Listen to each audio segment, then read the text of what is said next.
ನನಗೆ cinema start ಆಗಿದ್ದು ಒಂದು ಲೈಟ್ ಹೌಸ್ ಮೀಡಿಯಾ ಅಂತ ನಮ್ಮ ಫ್ರೆಂಡ್ ಸ್ಟುಡಿಯೋ ಇಟ್ಟಿದ್ರು. ಅಲ್ಲಿ ನಾನು ಬೇರೆ ಒಂದು ಸ್ಮಾಲ್ ಪ್ರಾಜೆಕ್ಟ್ ಒಂದು ಮಾಡ್ತಾ ಇದ್ದೆ. ಆ ಟೈಮಲ್ಲಿ ಎಡಿಟಿಂಗ್ ಬಂದಿದ್ದರು.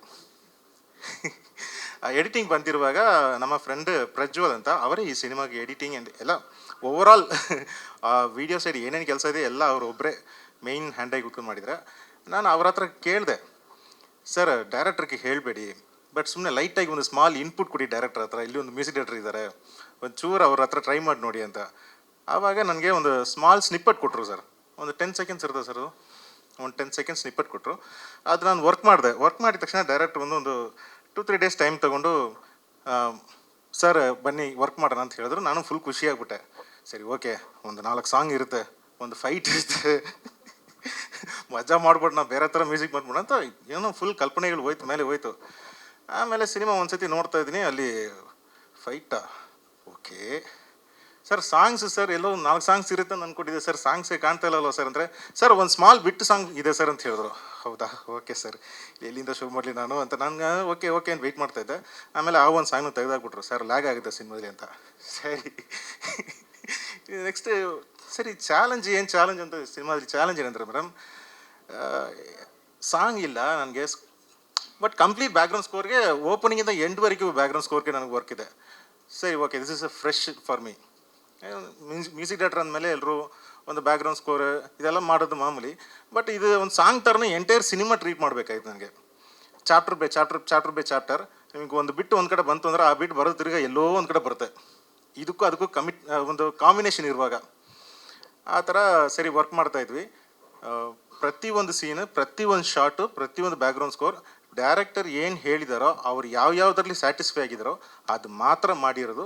ನಮ್ಮ ಎಂಟೈರ್ ಟೀಮು ಒಂದೊಂದು ಸತಿನೂ ಬಂದು ಕೂತ್ಕೊಂಡು ನೋಡುವಾಗ ಎಲ್ಲರೂ ಒಂದು second okay I am satisfied ಅಂತ ಹಿಂಗೆ ಫೇಸ್ ನೋಡ್ತಾ ಇರ್ತೀನಿ, ಮ್ಯೂಸಿಕ್ ಮಾಡ್ತೀನಿ, ಹಿಂಗೆ ತಿರ್ಗಾ ನೋಡೋದು, ಓಕೆ ಎಲ್ಲರೂ ಹ್ಯಾಪಿ ಆಗಿದ್ದಾರೆ, ಓಕೆ ಮಾಡೋಣ ಅಂತ ಈ ಥರನೇ ಒಂದೊಂದು ಫಿಲ್ಟರ್ ಮಾಡಿ ಮಾಡಿರೋದು. ಆ್ಯಕ್ಚುಲಿ ನಾನು ಮೊದಲಿಂದನೂ ಈ ಸೈನ್ಸ್ ಫಿಕ್ಷನ್ ಜಾನ್ರಗಳ ಬಗ್ಗೆ ತುಂಬ ಆಸಕ್ತಿ. ನಾನು ಸಿನಿಮಾ ನೋಡ್ಕೊಂಡು ಬಂದಿದ್ದು ಅದನ್ನೇ, ಅಥವಾ ನನ್ನನ್ನು ಆಕರ್ಷಿಸುವಂಥ ಜಾನ್ರ ಕೂಡ ಅದೇ ಆಗಿತ್ತು.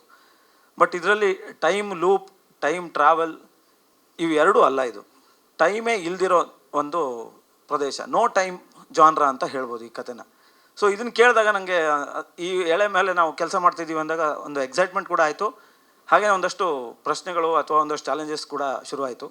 ಯಾಕೆಂದರೆ ಯಾವುದೇ ಒಂದು ವಸ್ತು ಮೇಲೆ ಬೆಳಕು ಬಿದ್ದು ಅದ್ರ ಪ್ರತಿಬಿಂಬ ನಮಗೆ ಕಣ್ಣಿಗೆ ಬಂದಾಗ ನಮ್ಗೆ ಆ ವಸ್ತು ಕಾಣಿಸುತ್ತೆ. ಸೊ ಅಲ್ಲೊಂದು ಟೈಮ್ ಇದೆ, ಅದಿಷ್ಟು ಆಗೋದ್ರಲ್ಲಿ ಅದೆಷ್ಟೇ ಫ್ರ್ಯಾಕ್ಷನ್ ಆಫ್ ಸೆಕೆಂಡ್ ಇರ್ಬೋದು. ಆದರೆ ಆ ಟೈಮೇ ಇಲ್ದಿರೋ ಜಾಗದಕ್ಕೆ ಏನೇನೆಲ್ಲ ಆಗ್ಬೋದು, ಏನಿರ್ಬೋದು ಅದರಲ್ಲಿ ಅನ್ನೋ ಒಂದು ಚಾಲೆಂಜಸ್ ಇತ್ತು ಇದರಲ್ಲಿ. ಜೊತೆಗೆ ಆಧ್ಯಾತ್ಮ ಮತ್ತು ವಿಜ್ಞಾನವನ್ನು ಎರಡೂ ಮಿಕ್ಸ್ ಮಾಡಿಕೊಂಡು ಆ ಕ್ಯಾರೆಕ್ಟರ್ಗಳನ್ನ ಮಾತಾಡಿಸ್ಬೇಕಿತ್ತು ಮತ್ತು ಆ ಕಥೆನ ತೂಗಿಸ್ಬೇಕಿತ್ತು. ಅದೊಂದು ತುಂಬ ವಿಶೇಷವಾದ ಅನುಭವ ಅಂತ ಹೇಳ್ತೀನಿ. ಕಾಡು ಮಳೆ ನಿಜವಾಗೂ ಒಂದು ಅನುಭವ, ಥಿಯೇಟ್ರಿಕಲ್ ಎಕ್ಸ್ಪೀರಿಯನ್ಸ್ ಅಂತ ನಾವು ಮಾತಾಡ್ತೀವಿ. ಅದು ನಿಜವಾಗೂ ಈ ಕಾಡು ಮಳೆಗೆ ಅದು ಸೂಟ್ ಆಗುತ್ತೆ. ಇದೊಂದು ಥಿಯೇಟ್ರಿಕಲ್ ಎಕ್ಸ್ಪೀರಿಯನ್ಸ್ ಆಗುವಂಥ ಸಿನಿಮಾ. ಆ್ಯಂಡ್ ನಿಮ್ಮಲ್ಲಿ ಎಲ್ಲರಲ್ಲೂ ತುಂಬ ವಿನಯದಿಂದ ಕೇಳ್ಕೊತೀನಿ, ಜನರಿಗೆ ತಲುಪಿಸುವಲ್ಲಿ ನಿಮ್ಮ ಪಾತ್ರ ಅತಿ ದೊಡ್ಡದು. ಆಧ್ಯಾತ್ಮ ಅಂದರೆ ಆಧ್ಯಾತ್ಮದಲ್ಲಿ ತುಂಬ ಒಂದಷ್ಟು ಎಳೆಗಳಿದೆ. ಅಂದರೆ ವಿಜ್ಞಾನ ಎಲ್ಲಿ ಕೊನೆ ಆಗುತ್ತೆ ಅಲ್ಲಿಂದ ಆಧ್ಯಾತ್ಮ ಆರಂಭ ಆಗುತ್ತೆ ಅಂತ ಒಂದು ಮಾತಿದೆ. ಸೊ ವಿಜ್ಞಾನಕ್ಕೆ ಎಲ್ಲಿ ಏನು ಸಿಗ್ತಾ ಇಲ್ಲ, ಒಬ್ಬ ಪ್ಯಾರಾನಾರ್ಮಲ್ ಆ್ಯಕ್ಟಿವಿಸ್ಟ್, ಅಂದರೆ ಈ ಭೂತ ಪ್ರೇತಗಳ ಬಗ್ಗೆ ರಿಸರ್ಚ್ ಮಾಡಿಕೊಂಡು ಜೀವನದಲ್ಲಿ ಇರ್ತಕ್ಕಂಥ ಒಬ್ಬ ವ್ಯಕ್ತಿ ಅಂಥದ್ದೊಂದು ವಿಚಿತ್ರವಾದ ಕಾಡಲ್ಲಿ ಸೇರಿಕೊಂಡಾಗ ಅವನಿಗೆ ಅವನ ಒಂದು ಬೌಂಡ್ರಿ ಮುಗಿಯುತ್ತೆ. ನನ್ನ ವಿಜ್ಞಾನ ನಾನು ತಿಳ್ಕೊಂಡಿದ್ದು ಇಷ್ಟು, ಇದ್ರ ಮೇಲೆ ಇಲ್ಲಿ ಇನ್ನೇನೋ ಆಗ್ತಾಯಿದೆ. ಸೊ ಅದು ಏನು, ಆ್ಯಂಡ್ ಅದಕ್ಕೆ ಆಧ್ಯಾತ್ಮದ ವಿವರಣೆ ಏನು, ಅಲ್ಲಿ ಅದಕ್ಕೂ ವಿಜ್ಞಾನಕ್ಕೂ ಏನು ಸಂಬಂಧ, ಅದನ್ನು ನಾನು ಇಲ್ಲಿ ಹೇಳಿದ್ರೆ ತುಂಬ ದೊಡ್ಡ ಎಳೆಗಳನ್ನ ಬಿಟ್ಕೊಂಡಾಗುತ್ತೆ ಸರ್.